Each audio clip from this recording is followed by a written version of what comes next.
Dear students of class 9A and 9B, welcome to our history class. Today's lesson, as I mentioned in the board, please look at it. Lesson number 3. What is there? Some points are there. As I mentioned, please look at it. Point number 1, teachings of Mahavira. Number 2, teachings of Jainism. Number 3, the 5 vows. Number 4, extreme sacrifice. And number 5, 9 truths. These are the 5 points as I mentioned in the board. Please look at it in lesson number 3, new ideas and religions. Now point number 1, preachings of Mahavira. Preachings of Mahavira. You know, Lord Mahavira traveled many parts of India. He traveled many parts of India, especially he traveled beside the river, beside the Gangetic plain, and also traveled, the eastern part of Uttar Pradesh, many portion of, Bihar also he traveled and experienced a lot. And while staying at, Bihar, Lord Mahavira came into contact with the rulers. Now, name, the first Lord Mahavira, while staying at Bihar, near Rajbihar, Mahavira, that point I am discussing later, let me complete other points. Lord Mahavira traveled eastern parts of Uttar Pradesh, and his first sermon was at Mount Dipu in Rajbihar, which was the capital of Magadha. Lord Mahavira became the Lord while staying here, and it is said that the emperors of Magadha, both father and his son, Bimbisara and his son Ajatasattu, accepted him to be their guru. After traveling and teaching for about 30 years, he attended Parinirvana at the age of 72 at Pabha near Rajgir in Bihar, and had approximately 14,000 followers who started preaching the doctrines of Mahavira, and the important centers where once Mahavira preached his doctrines. These were the important places Mahavira's followers started preaching the doctrines of Jainism. The places were Vaishali, Mithila, Hanga, Champa, Kushala, and Avanti. These were the important centers, important places where Mahavira once preached his doctrines. After his death, Mahavira's followers continued preachings and teachings of Mahavira in the same places. And next point, teachings of Jainism. Teachings of Jainism. Jainism was nothing but a philosophical explanation done by Lord Mahavira. Lord Mahavira taught that respect and love for all living things was a great virtue. Lord Mahavira never said to worship any particular god.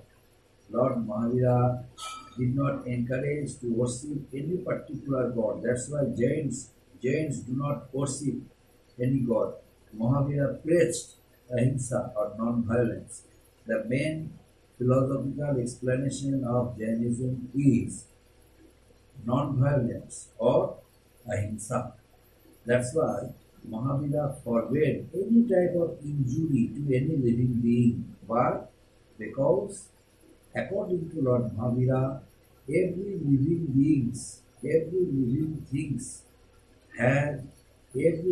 thing has a soul, even in insects, even in plants. That's why he forbade making any injury over there. And he believed that everything in the university has a soul, as I mentioned earlier. Jainism preaches five doctrines. The concept of Lord Mahavira Jainism preaches five doctrines. These five doctrines, and it is said that only the fifth doctrine was added by Lord Mahavira himself. Out of five doctrines, the last one was added by Lord Mahavira. And next point, five vows. Next point, five vows. What are the five vows?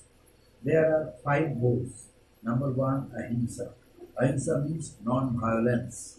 Number two, brahmacharya means control of pleasures, of senses, like avoiding excess of food, drink, and any type of luxuries in life.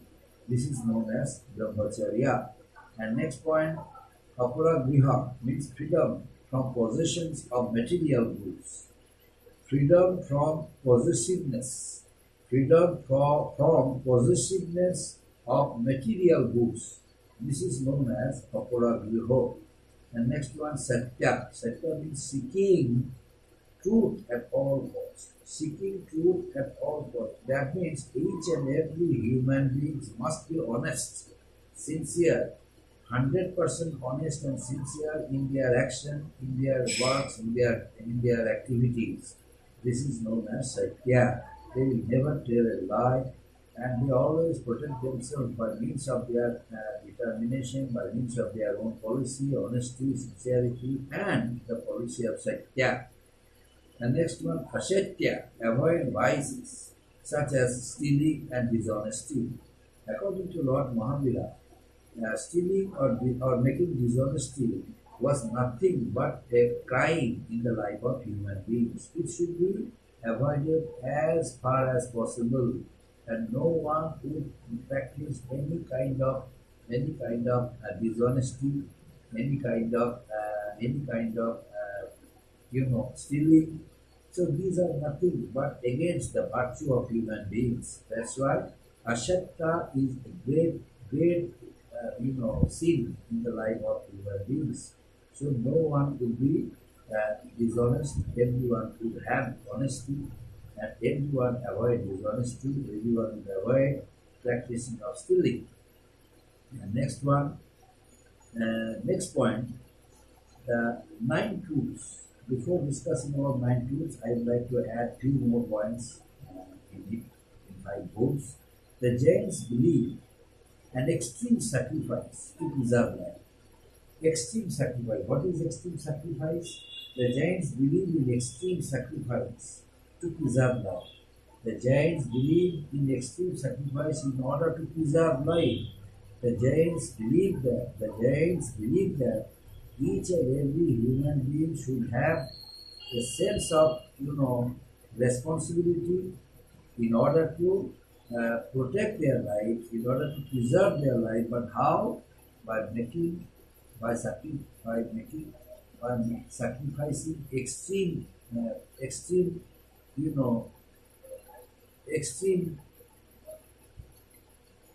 meditation, and often they always believe only because of this reason, in order to avoid killing of small particles, small insects, they always cover their mouths with a thin muslin cloth, so as to avoid killing or avoid breathing in any living creatures, because they were against killing of small creatures. They believe that every small creature also has a soul, and this is virtue. Worshipping a particular god is not virtue, but protecting the lives of human beings, protecting the lives of living things is a virtue. In order to protect the lives of small particles, small insects, creatures, they always avoid, they always open their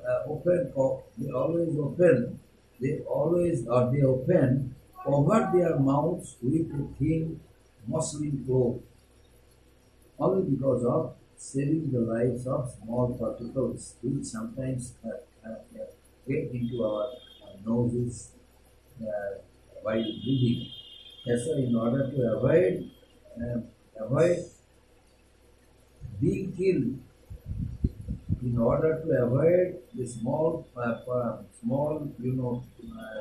insects being killed, they always cover their mouths with a thin muslin cloth.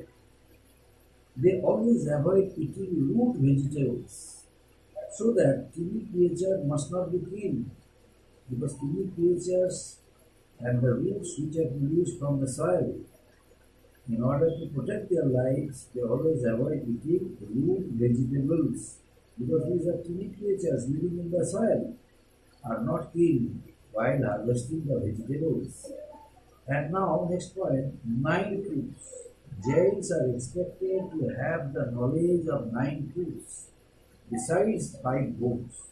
That means the knowledge of five vows gave them a strong